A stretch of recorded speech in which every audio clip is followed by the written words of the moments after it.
Okay, I think I am live. I am getting back into Advent of Cyber on TryHackMe.com. I have been gone for a few days, which I was hoping will not happen. However, real life calls, so I am a little bit behind. But that's usually where I kind of give up because I feel a little bit overwhelmed. This time around, I will power through. We're gonna try to catch up with all of these coursework, if you will, and see where it takes us, see what we can learn, and continue progressing in our knowledge and ability to understand all the tools and concepts that relate to hacking and cybersecurity. Let's jump right into it. I stopped on Splunk, the CM, so we finished that room and we're moving on to the AI insecurity. So we're gonna jump right into it. Okay, there's a couple of videos here. I'm not too much of a fan of watching the videos. I prefer kind of going through the material myself, and then if I get stuck somewhere, then maybe looking it up. So let's jump right into how long are these? This is a 13 minutes and 10 minutes. Okay. Alrighty, introduction for day 4, which is AI insecurity. The lights glimmer and servers hum blissfully at the best festival company. Melting the snow surrounding the data center, TBFC has continued its pursuit of AI excellence. After the past 2 years, they realized that Van Chatty, their in-house chatbot, wasn't quite meeting their standards. Unfortunately, for the Elves TBFC, they are also not immune to performance metrics. The Elves aim to find ways to increase their velocity, something to manage their tedious, distracting tasks, which allows the Elves to do the real magic. TBFC, the adventurous as ever, is trialing their brand new cybersecurity AI assistant, Van Solve IT, which is capable of helping the Elves with all their defensive, offensive, and software needs.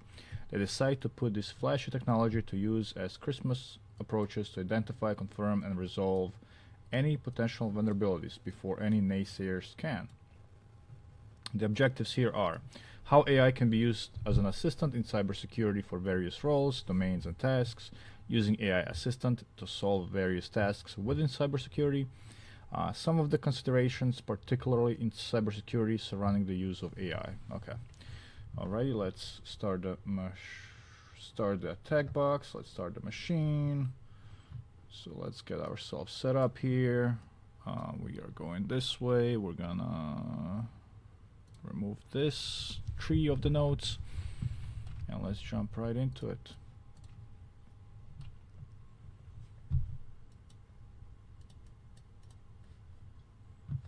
We do have to wait for the room to load up, but we can read the information. The boom of AI assistants. Artificial intelligence, the buzzword that seems here to stay. Who would have thought? Today's room will highlight some of the ways AI is utilized in cybersecurity, along with important considerations to bear in mind when deploying AI for such tasks. Particularly at the time of writing, AI is increasingly seen as a tool to boost speed by handling often tedious, time-consuming tasks, allowing humans to perform the real magic. Organizations want to see experience, not avoidance, in how these tools are operated. GPT this, GPT that, we've all heard it often. That's crazy because about 2 years ago nobody knew what GPT was, so the marketplace and just the tools that we're using and how we're using them has dramatically shifted in a matter of few years. And it's likely to persist as AI's capabilities expand daily. We've observed a shift from AI being just something to ask because you were too lazy to Google, a mistake I've made myself. Now AI is being embedded into everyday workflows, transforming how tasks are done and boosting productivity like never before. With that said, let's begin today's room. Okay, terminal. Bam, bam, bam. AI in cybersecurity. The use of artificial intelligence has seen a significant boost in cybersecurity with almost any vendor, and they'll now have some form of AI powering solution somewhere. Why? Well, it's not just because they're capitalizing on the buzzword. I think most of them are, but you know, maybe there's more to it that I'm not really sure of. Although that's yeah, that is part of it. But rather, the benefits from AI really do apply here. Let's explore some of these on the table below. Okay, so what features of AI? Processing large amounts of data. That's true. Analyzing vast data from multiple type of sources. For example, system and network logs together. Okay. Behavior analysis, tracking normal behavior and activities over a period of time and flagging anything that's out of the ordinary. Generative AI, summarizing or providing context behind a series of events.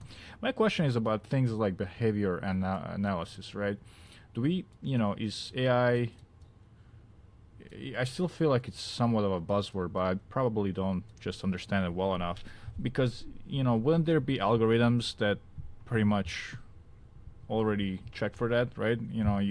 Obviously logs are collected and analyzed, and algorithms that parse or go through those logs would notice something that's unusual. Is there really need for AI to do it, I guess? I'm not really sure what the difference is between a algorithm and AI that's, does a lot more than just calculates things, I guess. Defensive security. AI agents are being used in blue teaming to speed up detection, investigation, and response. I do think that AI is extremely good at, investigation part of it. When you come across things that just look weird, but you're not sure where to go, probably AI is a good resource to quickly, take a look at a bunch of logs and data and make sense of it. Well, humans would take much more longer. Making them quicker and more dependable. Acting like automated assistant, these agents continuously process telemetry, logs, network flows, endpoint signals, and add context to alerts. Furthermore, we are witnessing the integration of AI into vendor appliances, such as AI-assisted firewalling and intrusion detection system. That makes sense. Beyond just detecting threats, AI can also assist in automating responses.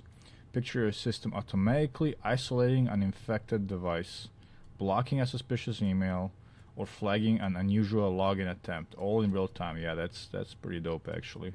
Depending how quickly a team responds, it's not gonna be nearly as quickly as that system being automated. Offensive security. AI agents have made a notable impact on offensive security by automating and handling the often very laborious and time-consuming tasks that a pen tester might traditionally undertake. For example, AI can be a powerful tool in a penetration tester's workflow for reconnaissance and information gathering, from OSINT to analyzing noisy scanner outputs and mapping network surfaces. This allows the pen tester to spend more time on the crucial tasks that require a human touch. Software. AI-driven software development rightfully sounds a bit frightening, isn't that so? Well, you wouldn't be wrong to feel this way. We've all heard about the popularity of wipe coding and the vulnerabilities introduced by AI. Yeah, makes sense. However, AI has proven to be a valuable addition to the software development process in several ways. One example is virtual colleague to bounce ideas off while writing the code itself.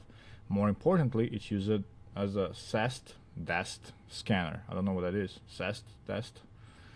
These scanners audit and analyze written code and applications for potential vulnerabilities. Can I click on this link?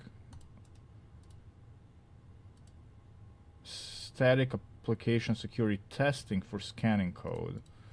Dynamic application. Okay, that's cool. Security testing scans running applications for vulnerabilities. Nice. Yes, it's somewhat ironic. AI agents can be great at identifying vulnerabilities, but they're not quite as effective at writing secure code.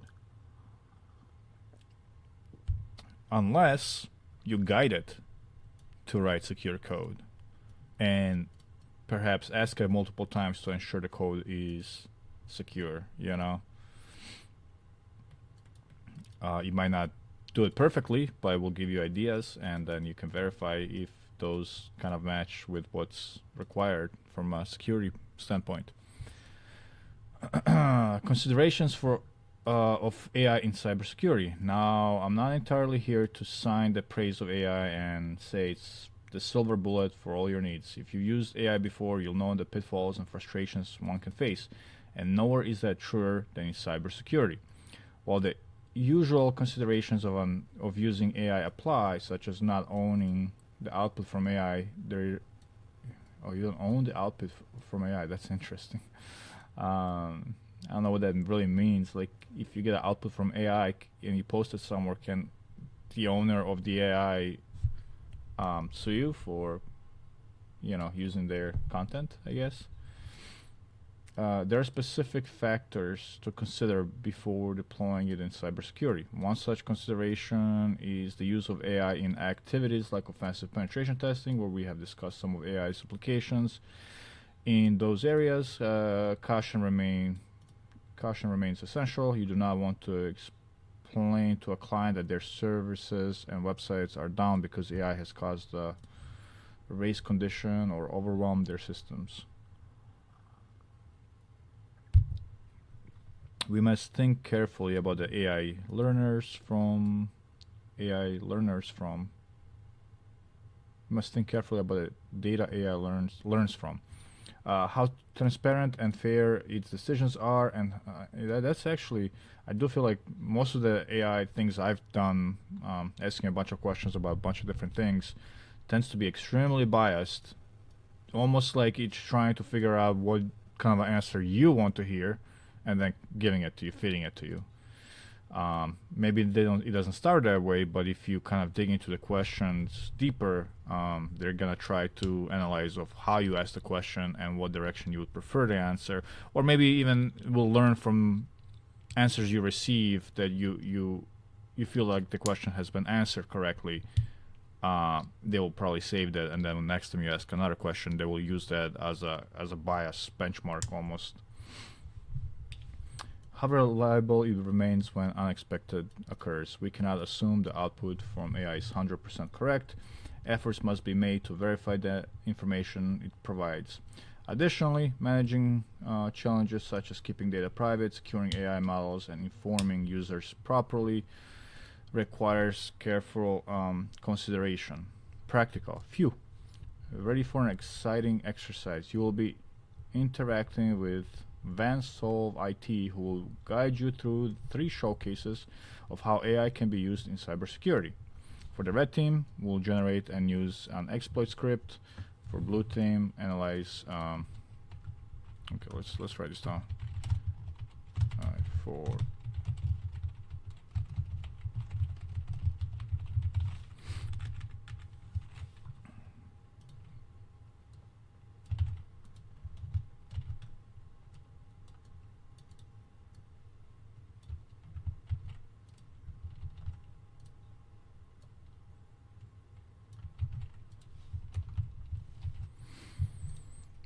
for blue team, analyze web logs of an attack that has occurred. Software analyze source code for vulnerabilities.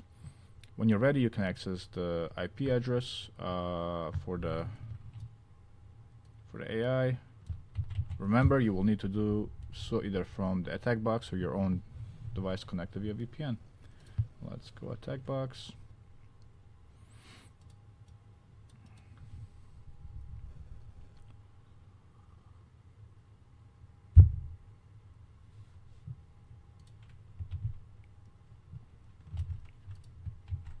Okay, copy paste is not functioning as of right now. I'm getting mixed results with this copy paste. It's not letting me do it.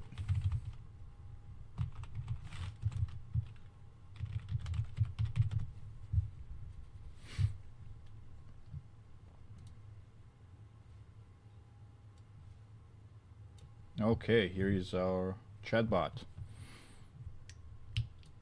Usage tips. Chatbot responses may appear blank for a minute or two while generates the reply. You will start to see Van solve IT's responses in real time. If the chatbot gets confused at any time, press the restart chat button. As you progress throughout the showcase, stages will unlock. You can go back to any stage that you have unlocked by clicking on the stage name on the top left. So, okay, we got a couple of stages here.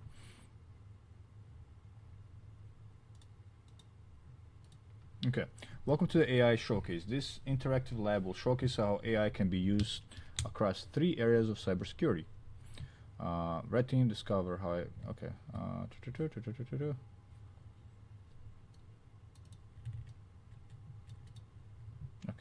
complete stage to continue. Okay. So stage number 2. Welcome to the Red Team Showcase. I can help you generate fight. You know what's funny about TryHackMe? They tend to, what I've noticed at least, or maybe cybersecurity training in general, not just the TryHackMe, but it seems to me a lot of times red teaming is one of the coolest things in cybersecurity, right? I think everybody really wants to know how to hack and how hacks work and where they come from and how they developed and how you can break into systems. I think that is super exciting for most people in the field. However, my understanding is that most jobs are not going to be pen testing and they're going to be mostly blue teaming, right? You know, I think it's like 80-90% of the jobs are going to be on the blue side of things, you know, if not more actually. So when you go to a training modules like this, I almost feel like this, you know, the red team stuff is always kind of upfront because it's exciting and everybody wants to know about it and learn it, and you know, it kind of hooks you into the further learning, because if you only focus on the blue side of things, I think it gets, you know, kind of stale for most people. So or a little bit boring. It's just a little observation that I have about it. All right, moving on. Welcome to the Red Team Showcase. I can help you generate Python scripts for the vulnerabilities within the web application of today's advent of cyber web application. Shall we begin? Yes, we may begin.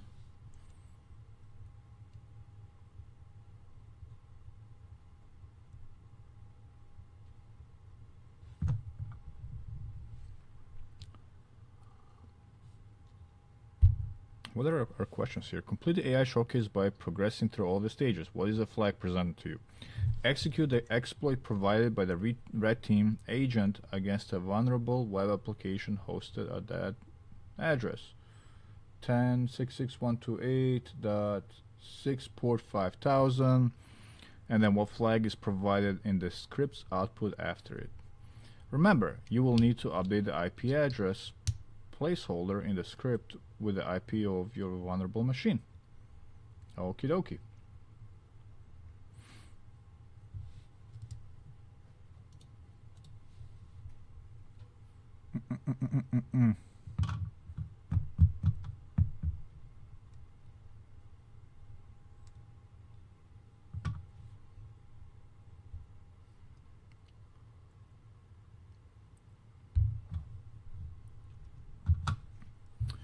Just waiting around, that's all.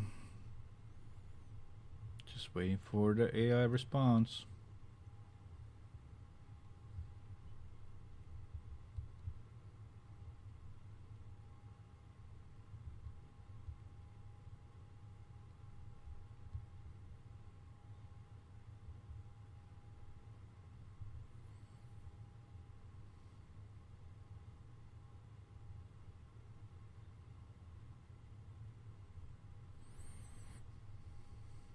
Okay, what does it say? The vulnerability exists because the username field in the login page is a simple string, allowing any input to be accepted. The SQL injection technique exploits the fact that OR, or clause, in the username field allows attackers to include their own SQL code, which can then be executed. The placeholder is just a way to pass the actual input, making it a very basic SQL injection attack.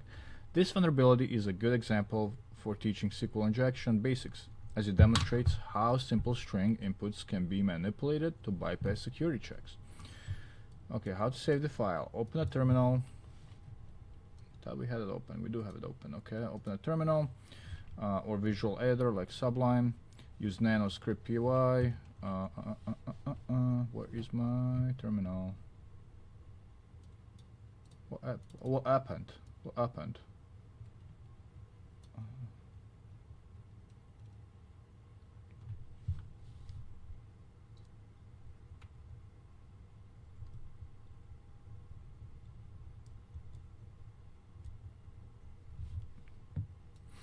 Can the real terminals please stand up? There we go. So we got nanoscript.py. Where is where is the script py? Where is it located? Use now. Oh, we're just making a file. Nanoscript.py. There we go. We're making the file. To create it in the file, paste the script into the file. Save the file with Control O and exit. Control 0? Is that 0 or O? I think it's 0. I don't know actually. Run the script. Actually, I don't know much about Nano. I've never really used Nano before. Write out.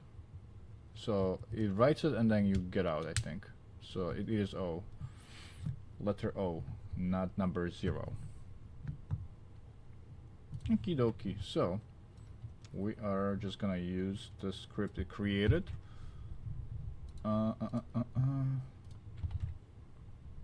Oh no, copy paste, please don't fail me now.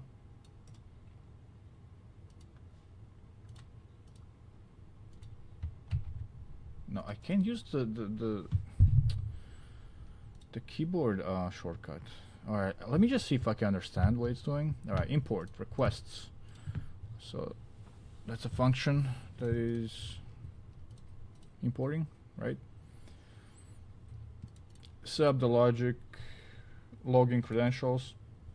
Username is equals Alice in quotation marks, or 1 equals 1. And then these are probably some escape characters. Password equals test. Hashtag URL to the vulnerable login page. Do I have to change this? Do I have to change this? What does it say here? Use nanoscript to create a file. Paste the script into the file.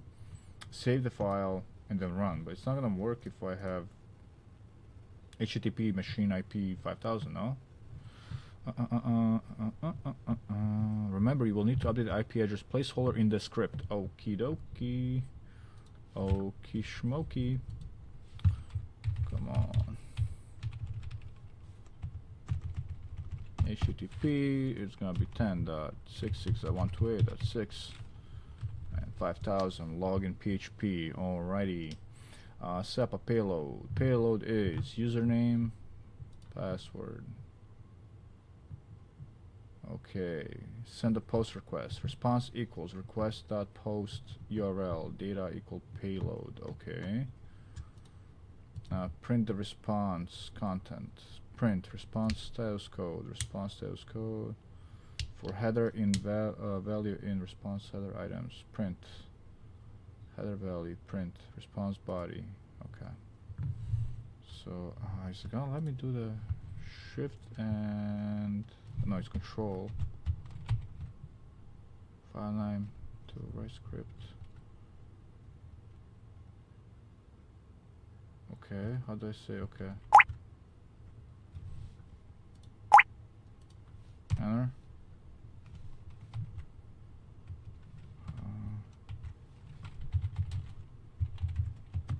Okay, okay. My code is in there. Heck yeah. Okay.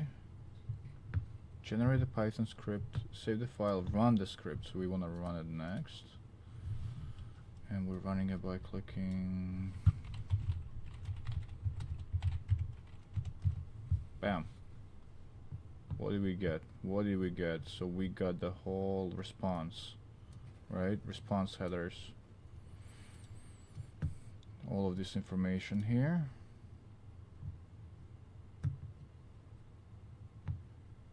Here's the flag in the body, and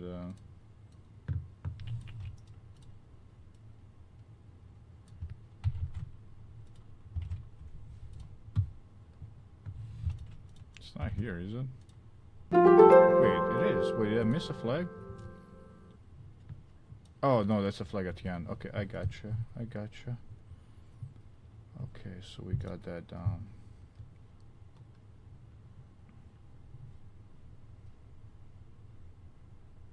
Okay, I guess that's it as far as this stage goes. Complete the stage and continue. Welcome to a blue team showcase. I'm your blue team assistant. Surprise doesn't have more questions. If you know, one question for each stage. Welcome to a blue team showcase. I'm your blue team assistant. I can analyze logs and explain them. Let's solve this stage together. You can ask me how to analyze an example set of logs for the attack that we just performed. I mean,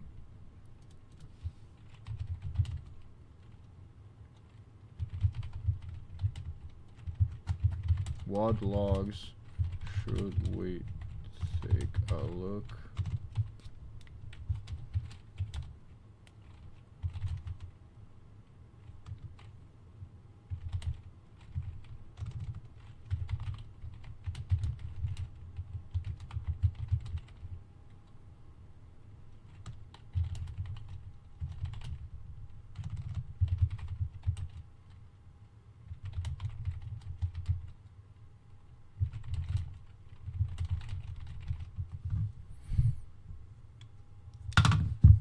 So I'm asking what log should we take a look at for the exploit we just ran. Also, can you analyze the logs and show me what you found? Let's see what AI responds with.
Okay, the AI assistant is coming back with log entry right here. Post login PHP.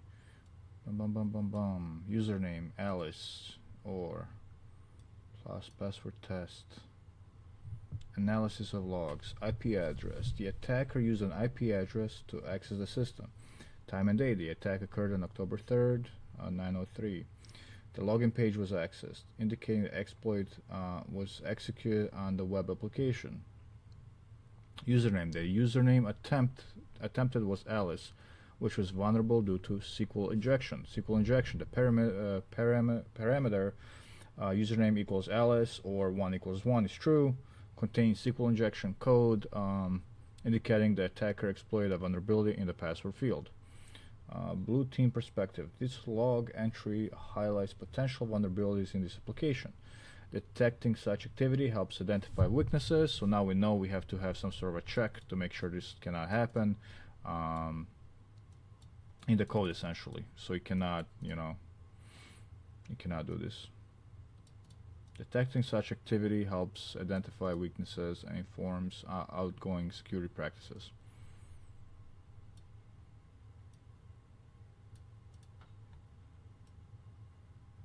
Okay, well, I think I'm good on this one. Let's move on.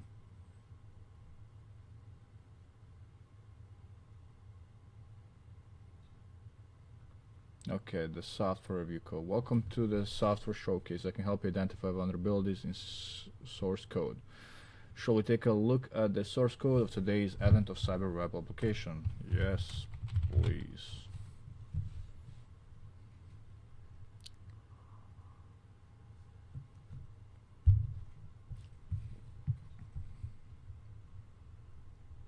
So after I'm done with Advent of Cyber, I will start focusing on SOC certification on TryHackMe. I will also focus on CompTIA CYSA Plus Cybersecurity Analyst certification. I think those are very similar and they kind of go hand in hand. Plan is to get both of those completed and pass them and get certified, and then moving on to TryHackMe pen testing cert, and then also move on to a CompTIA pen testing cert. So I'll have both of those hopefully from both vendors, and the goal is to get all of this done in about 6 months. I do have Security Plus already under my belt. I do have ISC2, just a basic cybersecurity certification. I do have a bachelor's in cybersecurity. So I've kind of done a lot of this stuff, but I just haven't done it in practice on the job, which now that kind of I've been out of school for a little bit, it's kind of drifting away if I'm not doing it every day, right? So the goal here is to get back into it, get back on the horse, learn every day, not all day, but learn every day until everything is kind of fresh and I'm familiar with all the concepts and all the lingo and everything, and I'm really ready for the job, if anything.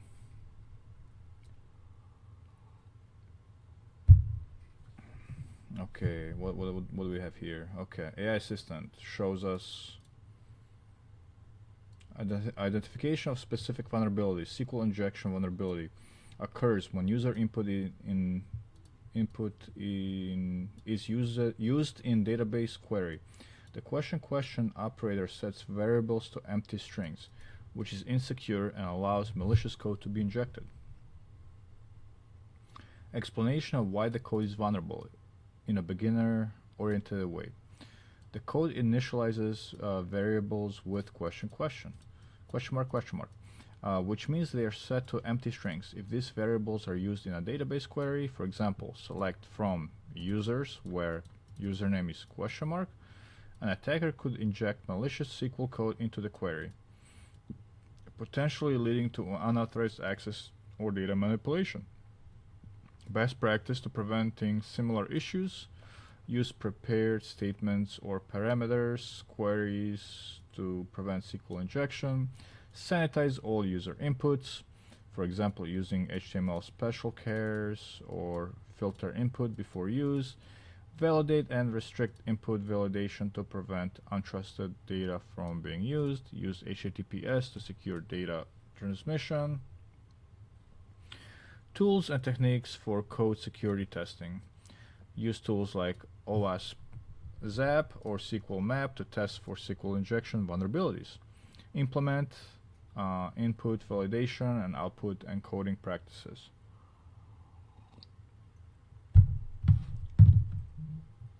Complete showcase. Thank you for your attention to secure coding principles. If you have any questions or need further assistance, please click the complete showcase button. Alrighty, and here is our flag. The flaggy flag. Flaggy flag. There's my flaggy flag. Yay!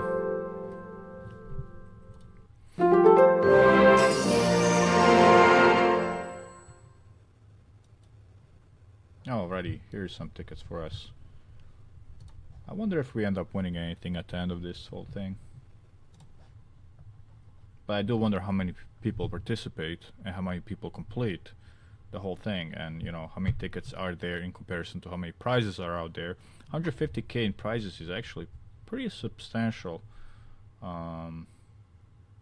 It seems like it would attract a lot of people to run through these courses or rooms. You did it. Verwheel is one step safer. Okay, so we haven't really taken any notes. Let me think if there's anything I really need to notate here. Just using AI, I guess. I'm not, I've been using AI since I've had access to ChatGPT a couple of years ago. So I think I'm pretty familiar with its quirks and whatnot. Yeah, generate and use exploit script. I don't think AI is going to be that great at creating exploits though. I haven't tried myself yet, but I wonder if it would actually just straight up give you an exploit that works from first try.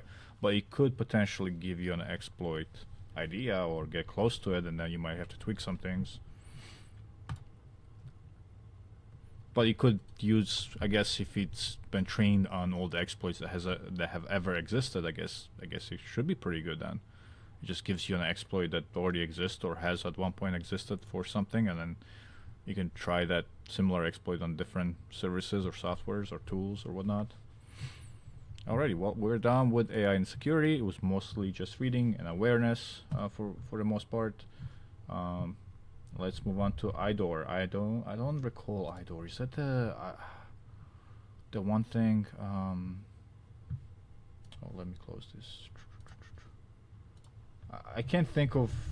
It's like a DDoS thing or something that causes. I have heard of IDOR before.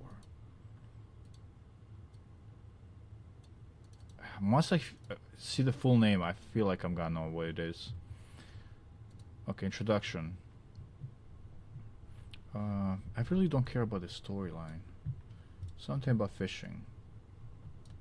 They also mentioned they're receiving many targeted phishing emails containing information that is not public. The support team is wary and has enlisted the help of TBFC staff. When looking into this particular case, they discover suspiciously named account Sir Cavardbane, which has many vouchers assigned to it. For now, they have deleted the account and retrieved the vouchers, but something is going on. Can you help TBFC staff investigate the TryHackMe website and fix the vulnerability? What was the first issue? The elves of Airwill are on the high alert since McSkitty went missing. Recently, the support team has been receiving many calls from parents who can't activate vouchers on the TryPresentMe website. Okay, and they're also receiving a bunch of phishing. So we're gonna go to IDOR. Understand the concept of authentication and authorization. Learn how to spot potential opportunities for insecure direct object reference. I actually don't recall this. Insecure direct object reference. Exploit IDOR to perform. Let me see if this is gonna. Insecure direct object reference IDOR are a type of access control vulnerabilities that arises when application uses user-supplied inputs to access objects directly. The term IDOR was popularized by its appearance in the OWASP in 2007 Top 10.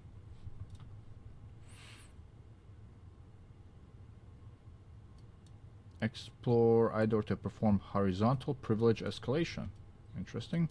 Learn how to turn IDOR into SDOR, secure direct object reference. Connecting to the machine. Let's go connect. Start attack box. Start the machine. Target machine.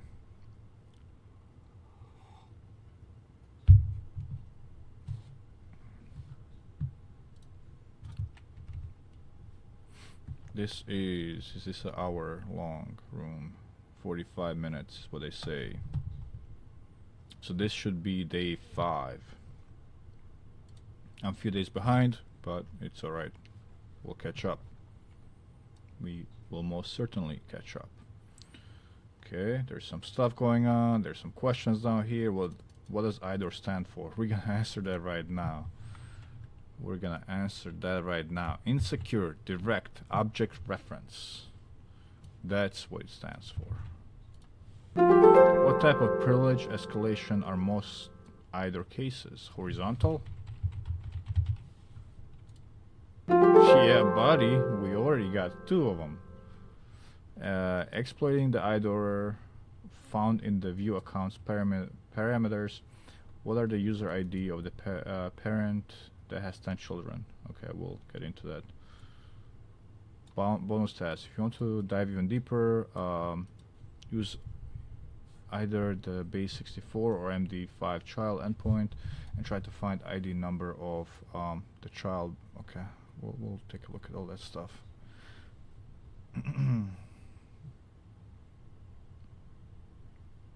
I would like to do those. Depends how difficult they are. We'll take a look. Okay, let's do some reading. It's dangerously obvious, really. Have you ever seen a link that looks like this? https awesome.website.thm tracker page question mark package ID equals 1001.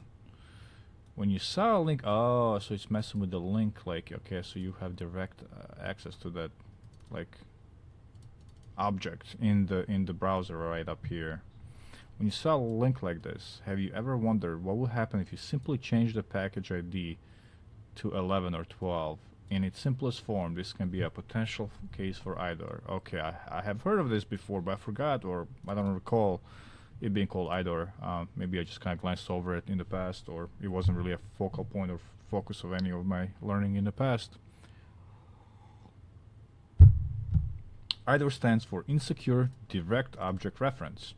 So direct object here would be this package ID, I think, and then, well, this would be, I guess it's stored in a database, and the object is 1001 as part of the package ID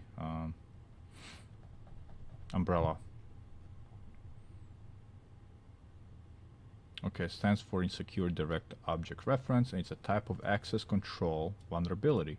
So because you have access to this right here as a nobody, as somebody has never logged in, and then if you potentially can traverse horizontally to another ID, you could have access to different things that you shouldn't have. Web applications often use references to determine what data to return when you make a request. However, if the web server doesn't perform checks to ensure you're allowed to view the data before sending it, it can lead to serious sensitive information disclosure. A good question to ask then is, why does this happen so often? Okay. So I'm gonna copy some of these notes just so I can recall them if I ever need to. I've noticed that in the previous AI, even though I don't think I really needed any notes in the AI one, if I ever need to reference something, even though it makes sense to me right now, maybe like 4 months down the road, if I don't talk about IDOR for 4 months, I might need like a quick refresher and a quick, text about it. So I'm just gonna copy some of these notes for myself in my own note-taking tool. So why does this happen so often? We need to understand references and web development a bit more to answer this. Let's take a look at what a table storing these package numbers from our link example could look like. Package ID 101, 1001, 2, 3, 4, 5. And those package ID are assigned with names, with addresses, and statuses. So we got Alice, we got have address, this is delivered, this is in transit. Okay, got it. So it's like a database thing. So if the user wants to know the status of their package and makes a web request, the simple method is to allow the users to supply their package ID. We recovered data, so the user has access to the package ID, which is 1001, and by user having that link, they get all of this within that, right? They're gonna get everything as part of the package ID, like who the name is, the address, and is it delivered or not. But by the user changing this, they're getting somebody else's information. Okay. We recover data from the database using the simplest SQL query of select person, address, status from packages where the ID is this value, right? And then this value will be changed because this is the link. So that's what's happening there. However, since package ID is a sequential number, it becomes pretty obvious to guess the package IDs of other customers.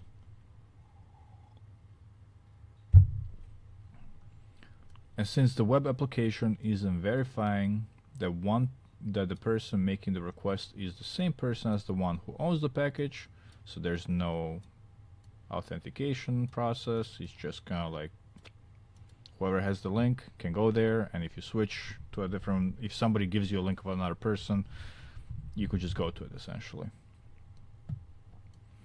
The web application isn't verifying that the person making the request is the same person as the one who owns the package. An IDOR vulnerability appears, allowing attackers to recover the details for packages belonging to other users. Even worse is when a feature like this doesn't require a user to authenticate. Then there will be no way to even tell who is making the request. To dive a bit deeper, we need to understand authentication, authorization, and privilege escalation. A note from one of the co-authors of this task. I'm not a fan of the vulnerability name IDOR. Okay, I prefer the name. Okay, but I have heard authorization bypass. Okay, I prefer the name authorization bypass. If you want to understand my reasoning, expand here. But you don't have to be bored with the details. Well, you're probably an expert, and I do want to be bored with your details. The full term insecure direct object reference sounds fancy, but it doesn't really describe what's going wrong. I do agree that a lot of terminology and acronyms in IT world or cybersecurity world get really out there. They might be accurate, but they don't really quickly make people understand something if they are not familiar with that particular thing, right? Using the name that he's using, the authorization bypass is like a quick, like, okay, I get what's going on. But in insecure direct object reference, you're like, what is that? Let me go ChatGPT real quickly to understand it, you know. The direct object reference part just means that a system uses an ID like, you know, user number 1 to point to something. That's not the problem. You know, pointing to that is not the problem. The real issue is that the system doesn't check whether the person making the request is allowed to access it. Doesn't check, yeah, but which is true, right? Because, you know, that's the root of the issue. A lot of people try to fix IDORs by hiding the encoding IDs. For example, changing /user number 1 to user some random gibberish. Okay, I see what they're doing there. But then if you figure out how this gibberish was made, they might make it look harder to guess. So like obviously like the next in sequence wouldn't be 3, right? It would seem like, you know, some sort of a random string could be the next one in sequence. But maybe if you figure out how the sequence was created from the number, you'll be able to do the same thing. That might make it look harder to guess, but if the server still isn't checking permissions, it's just as insecure. The vulnerability isn't about how the object is referenced, it's about missing authorization checks. I 100% agree with that. That's why I prefer to call it authorization bypass instead. It explains exactly what's happening. Someone is bypassing the rules that decide who can see or change something. They're not really changing the rules, aren't they? They're just getting access to things they really shouldn't. So wouldn't it be just, you know, misconfiguration in that case? Not sure. Whether the ID is a number, a hash, or a random string, the risk stays the same if the server doesn't verify access. You can read more here. Let's see what's going on here. What's the deal with IDOR? Authentication and authorization.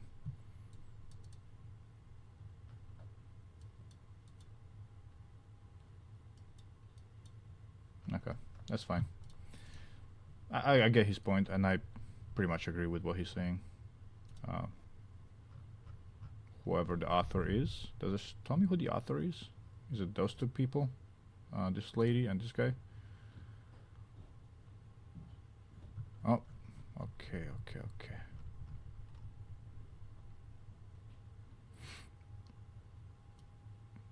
I will be back. I'm taking a small little break. I got some things to take care of. I'll be back with the stream in a little bit.